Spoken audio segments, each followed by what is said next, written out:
Here at Tanin JDM, the nation's first and only Lexus LS430 dealership. Today we're going to show you how to replace the tilt and telescope motors for the steering wheel, which is a very common problem on every car we get. First motor we have is the telescope motor. So this one's actually pretty easy to install. You can get away with only removing this bottom black panel, and you can sneak it in without removing anything else. Here's what it looks like. Here's the date. If you notice, these first two numbers should say 25 or 26. That's the year of manufacture. So that way you know you're getting a brand new motor. 9 out of 10 cars we get have a bad telescope motor. So I think it's just the design of the motor. Maybe it can't keep up over time, and it's maybe undersized for the application. And there's the tilt motor. This is a little bit more difficult to install. You have to remove some more paneling. Here it looks more robust already compared to this motor. Same thing here, you can see the date, those first two numbers, 26. That's how you know you got a new motor. So we'll start 2 bolts, 10 millimeters, 1 and 2. All right, first step, need a drill or a Phillips bit. There's 2 screws. Second bolt right here. And then to remove this panel, you just pull forward. There's 2 tabs here, and then it's hooked on the back right here. There's a metal hook up there. If you're only replacing the telescope motor, it's going to be easy if you remove these 4 plugs and swing this panel out of the way. And then this just swings out like so. Now at this point, I can fit under here. I can fit my head under here and actually remove this, unplug it, put in the new one, and then just put the panel back on. You might not be able to do that. We're going to take it a step further because we also have to change the tilt motor. We have to remove this whole dash panel to get access to everything. Next up is the mirror switch panel here. This just pulls straight out. It's going to be best just to disconnect these and get this switch out of here. While you're in here too, you'll notice there's a bulb here. Each of these should be illuminated, so they each have a light bulb in them. While you're in here, you can take this all apart, replace the bulbs. We can link that below. Another screw right here. Next, you'll need to pop off this key trim ring. Next, we're going to move on to the instrument panel bezel here with these buttons. Plug is actually on the side. Next up is the left side. There's going to be 2 plastic screws, so unscrew them very gently. Now you can remove the cluster bezel or bezel trim piece. Not sure if this step is entirely necessary, but you do have to pull on this top portion because it's clipped into the dash. So you'll see there's tabs here.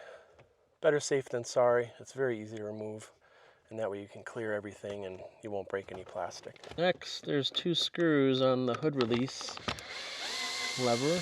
Again, it can stay with the trim panel, but you can also just remove it just as easily and get it out of your way. Next, there's 2 nuts under the parking brake release. Pull your little coin holder out of the dash and retrieve all the coins the previous owner left for you. A plug for your storage compartment. You might be asking, why does it have a plug? Well, it has a bulb that also usually fails that lights up that.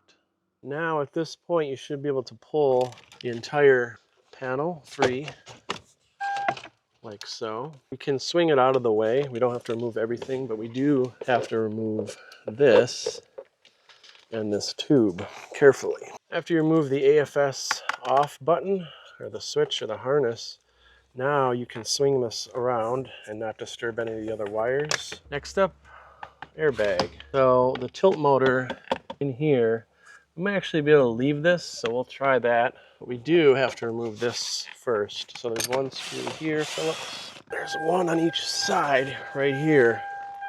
So you have to turn the wheel to take these 2 off. And 2. Put those off. This should pop free. And now we can see our tilt motor right here. So this is what we need to change out. Here's the plug. Now we need to figure out how this comes out of here. But before we do that, we'll do the telescope motor, which you can see right where my hand is. It's going to be 1 screw or bolt where my thumb is, and a second kind of opposite of this on the other side. What I like to use is this gear wrench, 1/4 inch, 10 millimeter swivel.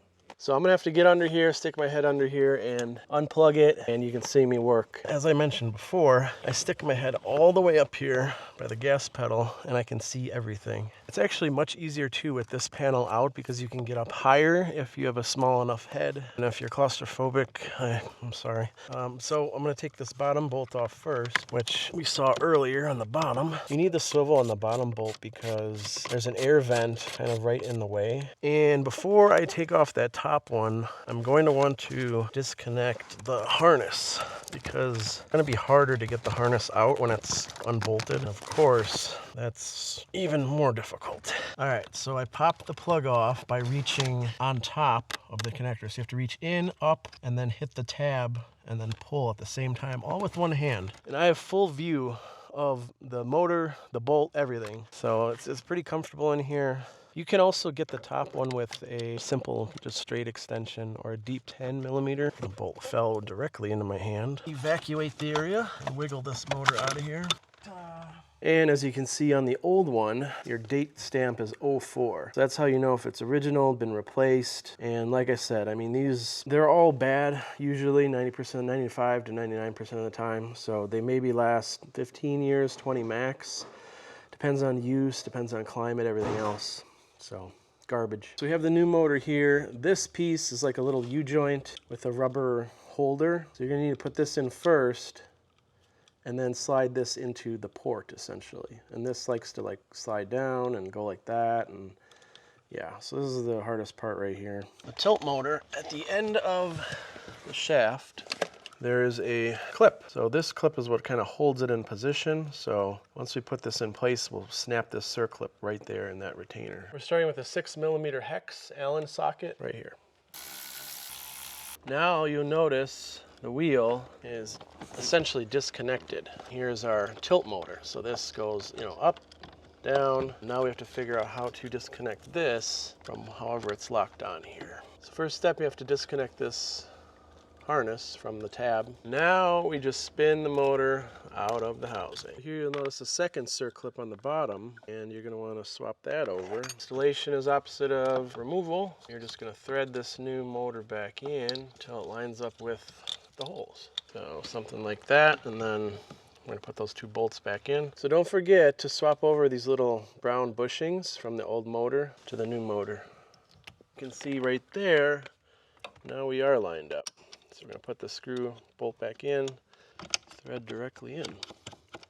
Now we want to put this clip back in the back side, don't forget that. I'll push that in, put our harness back on this clip. The motor is installed, and you'll see that beautiful range of motion. And you'll also hear the silence of that brand new motor. Now for the fun part. We have to, like I said, lift this in place without having this rubber thing fall down. Get this into the socket on top. Hold it in place, grab a screw, screw it in, and we're done. So I've got all my tools set up, my bolts. I'm gonna get back into position and get to work. Got the motor coming into place. The harness has to go under another harness. This shaft has to get lined up, and it looks like we are seated. Now I need to line up the motor with holes in the bracket, feed said bolt and extension into place while still holding the tilt motor so it does not fall out of the other side. All right, well, it's stuck in. I don't know if it's straight or what, but that's good enough to hold it. This is where an electric 1/4-inch ratchet would be very helpful. Now all we need to do is plug this plug back into the harness, but you can just line it up and then give it a good shove. All right, final test. It's working. Sometimes it takes a while for whatever reason. You have to kind of hold the button down and then it'll kick into gear. So don't be worried if you try it and it doesn't work. Just keep trying it for about 5-10 seconds and then it'll spring to life. Now all you need to do is put everything back together, same way you took it apart. If you need these motors, we have them on our site, TaninJDM.com. See you next time.